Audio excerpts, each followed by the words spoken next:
Good morning class. जैसा कि कल हम लोग अपना गेट चैप्टर कंटिन्यू कर रहे थे, तो उसी स्ट्रीम में आज हम आगे पढ़ेंगे classification of phases of gait cycle. Although already हम क्लासिफिकेशन पढ़ चुके हैं इसका प्रैक्टिकली इवेल्युएट, बट आज हम थियोरेटिकल भी इसको थोड़ा सा देख लेते हैं। तो पहला हमारा आता है स्टांस फेज। स्टांस फेज का मतलब मैंने बताया था कि ऐसा फेज जिसमें जो आपका फुट है वो पूरी तरह से ज़मीन के टच में हो, आधी तरह से ज़मीन के टच में हो, या थोड़ा सा भी पार्ट अगर उसका ज़मीन के टच में है तो वो स्टांस फेज है, जिसमें कि 5 सब फेजेस हैं: heel strike, initial contact, foot flat, mid stance, heel off and last वाला है टो ऑफ। उसके बाद हमारा आता है स्विंग फेज। स्विंग फेज में आता है हमारा इनिशियल स्विंग या acceleration, then mid swing and late swing या डी एक्सेलरेशन। तो अब हम इनको डिटेल में एक बार जान लेते हैं कि कौन सा फेज़ में क्या क्या होता है। वैसे तो मैंने वीडियो में ये सारा चीज़ें बताई हैं, बट फिर भी एक बार थ्योरी के लिए देख लेते हैं।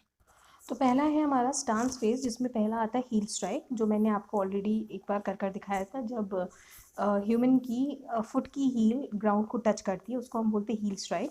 Heel strike makes about 0.25% of the gait cycle. ये पूरी एक गेट साइकिल का 0.25% होता है। It refers to the time when the foot of the leading extremity touches the ground.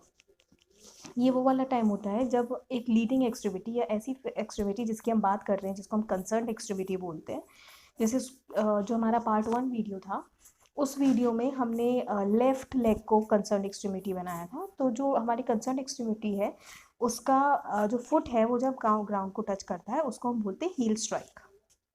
Next हमारा आता है फुट फ्लैट। फुट फ्लैट का मतलब है it occurs in normal get just after heal strike. जैसे ही हील स्ट्राइक खत्म होती है तो हमारा फुट फ्लैट का कंडीशन स्टार्ट होता है, जिसमें कि हमारा पैर जो है वो पूरा फ्लैट रहता है, फुट पूरा एक तरह से फ्लैट रहता है ग्राउंड पे, और ये जस्ट हील स्ट्राइक के बाद होता है। It is about 7% of the gait cycle. ये लगभग गेट साइकिल का 7% होता है। It is the time when the foot is flat on the ground. ये वो वाला टाइम है जब पूरा का पूरा फुट ग्राउंड पे फ्लैट होता है। उसके बाद हमारा आता है मिड स्टैंस। तो मिड स्टैंस का मतलब है जब हमारी बॉडी का पूरा पूरा वेट हमारी कंसर्न एक्सट्रीमिटी के ऊपर आ जाता है और हमारा जो फुट है वो पूरी तरह से अपनी बॉडी के नीचे होता है। It is the point when the body weight is directly over the flat foot. Flat foot पे जैसे ही पूरा वेट आता है हमारी बॉडी का, उसको हम मिड स्टैंस बोलते हैं। It is about 20% of the gait cycle. ये नॉर्मल गेट साइकिल का लगभग 20% होता है। Heel off, it is the point at which the heel of the reference extremity leaves the ground. ये वो वाला पॉइंट है जब मिड स्टैंस के बाद हमारा दूसरा पैर आगे बढ़ जाता है और जो हमारा कंसर्न एक्सट्रीमिटी है उसका हील ज़मीन से ऊपर उठ जाता है और वो ग्राउंड को छोड़ देता है। ऐसी कंडीशन को हम बोलते हैं heel off. It is about 40% of the gait cycle. ये लगभग गेट साइकिल का 40% होता है। Next is toe off. It is the time when the toe of the foot leaves the ground. ये वो वाला टाइम है जब टो जो हमारा है पैर का, वो ग्राउंड को जस्ट छोड़ने वाला होता है, बट अभी ये हवा में नहीं होता है, ये अभी भी ग्राउंड से टच में होता है। It is about 60% of the gait cycle. ये लगभग गेट साइकिल का 60% होता है। इसके बाद आता है हमारा स्विंग फेज। तो स्विंग फेज में भी 3 फेजेस थे: इनिशियल स्विंग या अर्ली स्विंग या डी एक्सेलरेशन। उसके बाद था मिड स्विंग, उसके बाद था लेट स्विंग या टर्मिनल स्विंग या फिर डी एक्सेलरेशन। तो सबसे पहले होता है हमारा स्विंग फेज का अर्ली या इनिशियल स्विंग, जिसमें the stage start as soon as the foot leaves the ground. ये वाली स्टेज तब स्टार्ट होती है जब जैसे ही हमारा फुट का टो ऑफ होने के बाद पैर हवा में उठ जाता है। ऐसे टाइम में हमारा जो फुट होता है वो हमारी बॉडी से पीछे की तरफ होता है और पूरी की पूरी तरह हवा में होता है और ग्राउंड से थोड़ा सा भी टच नहीं करता है। This phase continues up to mid swing. ये मिड स्विंग तक कंटिन्यू होता है फेज। इसके बाद आता है हमारा मिड स्विंग। ये this phase occurs when the extremity passes directly from down the body. Here initial swing is ended and after this late swing starts. इसमें हमारी जो एक्सट्रीमिटी है, जो कंसर्न एक्सट्रीमिटी, ये डायरेक्टली बॉडी के नीचे होती है, हवा में होती है, और ये जस्ट फेज आता है अर्ली स्विंग के बाद।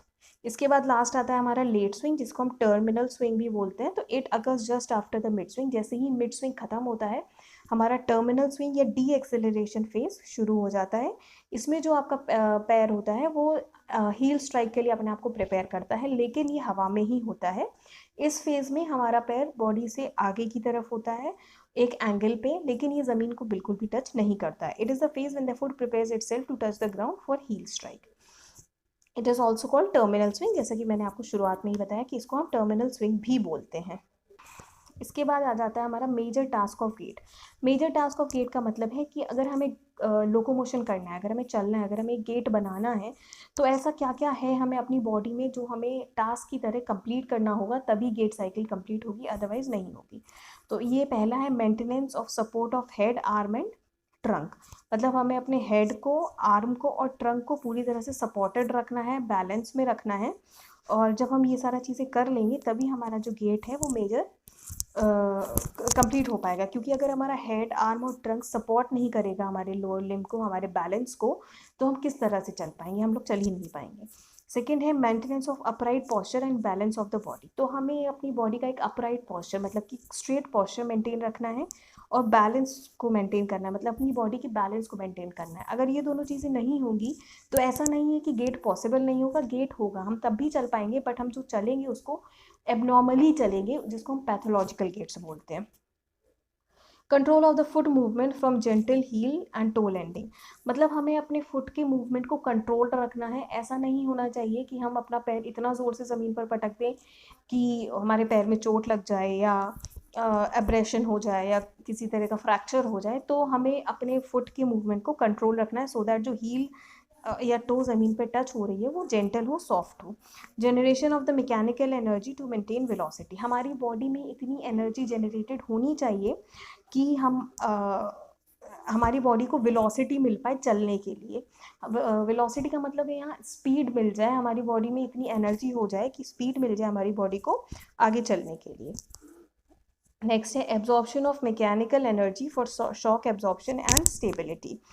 तो मैकेनिकल एनर्जी का एब्जॉर्प्शन होने लगे, और मतलब इतनी ज़्यादा भी एनर्जी जनरेट नहीं होनी चाहिए हमारी बॉडी में कि मैकेनिकल एनर्जी एब्जॉर्ब ही ना हो पाए, और हमारी बॉडी में चलते समय हमारी बॉडी में शॉक आए या हमारे पैरों में स्टेबिलिटी ना रहे। तो जो भी एनर्जी जनरेट हो रही है वो एक लिमिटेड होनी चाहिए, और हमारी बॉडी में इतनी कैपेबिलिटी होनी चाहिए कि वो उस एनर्जी को एब्जॉर्ब कर पाए। तो थैंक यू वेरी मच। यहाँ पे आपका आज का टॉपिक फ़िलहाल ख़त्म होता है। कल हम डिटर्मिनेंट्स ऑफ गेट, जिसमें कि टाइम डिटर्मिनेंट्स और डिस्टेंस डिटर्मिनेंट्स हैं, ये हम अपने नेक्स्ट वीडियो में पढ़ेंगे। एंड इसमें अगर किसी को डाउट हो तो you can ask any time between 9 to 5। Thank you very much.